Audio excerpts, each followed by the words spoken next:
What is the biggest lesson you've learned so far about being a UFC champion? uh, Man, to be honest, I just want to win the belt because every UFC fighter's dream is to win the belt and come champion. But I'm same guy, man. I don't. Hey, listen, I know one day either I'm gonna retire, or I'm gonna leave the belt, or I'm gonna lose the belt. But listen, I'll be the same guy. I'm gonna keep fight. I'm gonna be, just it's listen, life will change and I'll be ready for whatever. But what lesson? I don't think I learned. Anything. It just feels good that I'm a UFC champion, and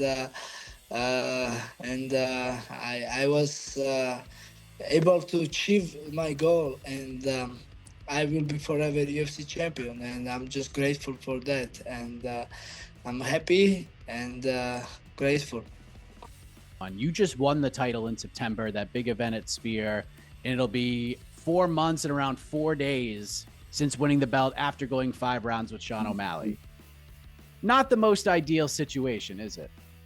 Yeah, it's kind of a little bit um, quick turnaround for me because ideally I wanted to fight in February or March, but uh, February fight is in Australia, and in March Umar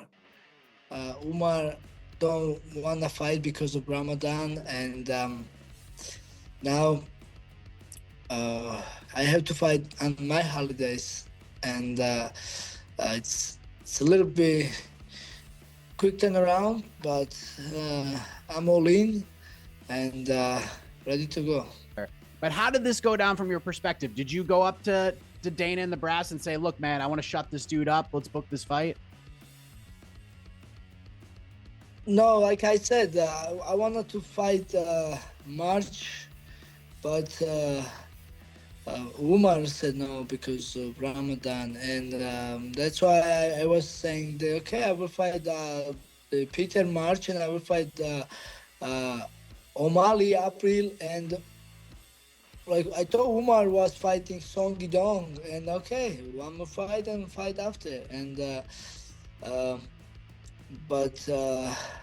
But UFC really needed me in January, and once I heard that, and I just go to office, and I when we have a conversation. I said I'm so tired of this guy who disrespect me, and okay, I will fight him. I will step in. I step up, and I said okay, I can fight him, you know. Uh, that's how it's happened. How is your relationship with Dana now? Because he said some things about you. Called you recently a mini Sean Strickland after things got heated with the fan at UFC 310. What did you think of that? And so the woman's fan tried to provocate me, and try to something, provocate me, and then do something bad for me and make me look bad. I'm a professional fighter. I love people. Usually when I walk to the crowd, I give everybody love, support, um, and I'm happy, but this guy, he was recording video like this. I thought he was fan, and he was talking to me something, and I go close to him. I was smiling. He was talking Russian, in Russian language, and I know the bad words. We all know all the bad words, and then I wanted to fight the guy, but security jumped in, and this guy provoked me, and then so then defend me and thank for him, and yeah, man, I love the why I love UFC, and so I'm just grateful for this company and everything else. But there is so many um, uh, haters, and there is so many also like in media. Not everybody professional, and they not everybody wanna like have a good energy, because we all know the drama is more more selling easy, and they try to ask you crazy questions, and that's why I have a good relationship with Dana, and we have no problem. Does any of the criticism, the whole, I mean, deep down, you're the champion, and you want to fight who you want to fight at the end of the day. And the whole Merab is scared of Umar thing is absolutely ridiculous. Like the whole thing is just crazy. But did any of the criticism since you've been champion, has any of that bothered you at all? No, I'm only mad about Umar, because media, I understand what media is doing, and or like some haters like from his region and stuff like that. But the Umar as a professional fighter, I was mad about him because he's professional. We've been cool each other. I was always showing him respect, and I never disrespect him. And he was talking all the trash and stuff like that, which is he don't need to do that because UFC is supporting him. He knows that, and UFC was trying to do best to give him title shot. That was his problem. He wasn't able to fight in March.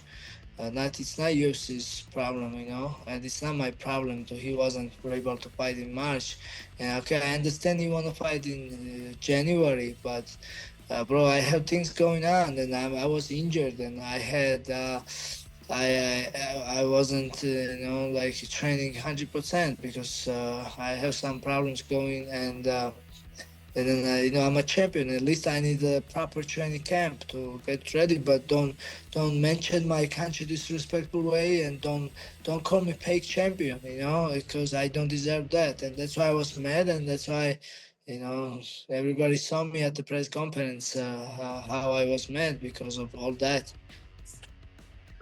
Umar said that because you mentioned the Song Yadong fight, and he had said that he had suffered an arm injury. I think this is back in November, and that's why he couldn't fight in January, because there were talks about him and Song fighting, and now he's booked on this card against you. And he basically said in an interview with ESPN that, yeah, it was broken, and then like 20 days later, it felt better, and then I could train. Like, what did you think about that, especially with how confident he is heading into this fight with you?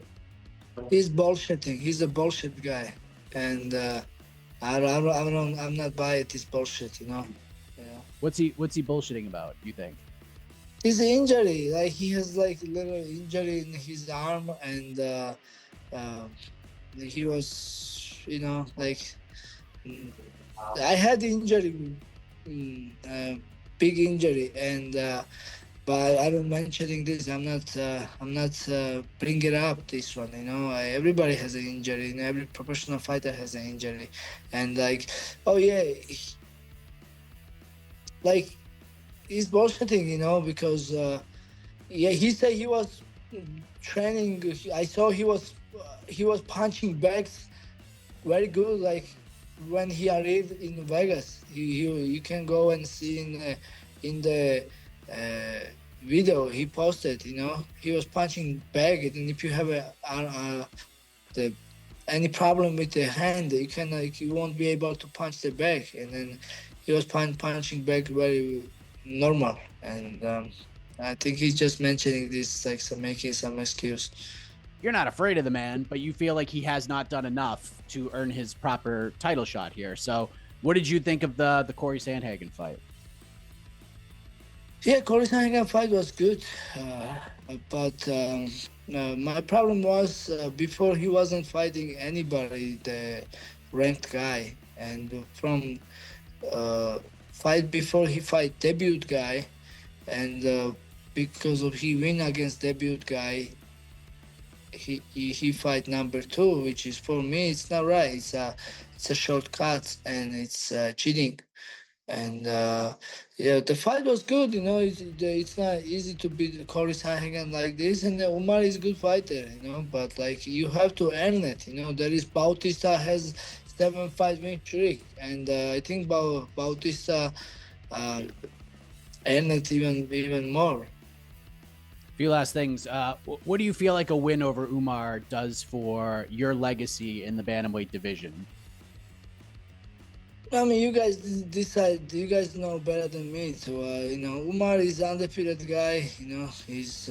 I will beat another top guy, another top contender, and yeah, defend my belt, and it's gonna be good for my career. Nothing bad. I saw on social media that perhaps you were going to ask Ilia Topuria, your good buddy. You guys had that great moment in Jacksonville last year after Ilya beat Josh Emmett. Will Ilya Taporia be in your corner at UFC 311? Yeah, I did say that, but that video and whatever they posted now, that was like 1 month ago when I met Umar first, and they just posted all that. And Ilya was busy, and I know he was busy, and I don't even ask him. Yeah, I didn't say that, so maybe I will going to ask Ilya, but I was busy with training with me myself, and Ilya was busy. He has so much things going on. He has a newborn baby, and yeah, and then I don't even ask him to come here in from Alicante. He has to change the trip flight to come here in California, and whatever. He will Ilya will watch from home, and he will cheer for me. And when I will win this fight, and I will go back to Spain, because I was gonna go to New Year with Ilya, and I was gonna celebrate New Year and my birthday in Spain, but like I got booked with this fight, and my plans changed, and I'm gonna celebrate after.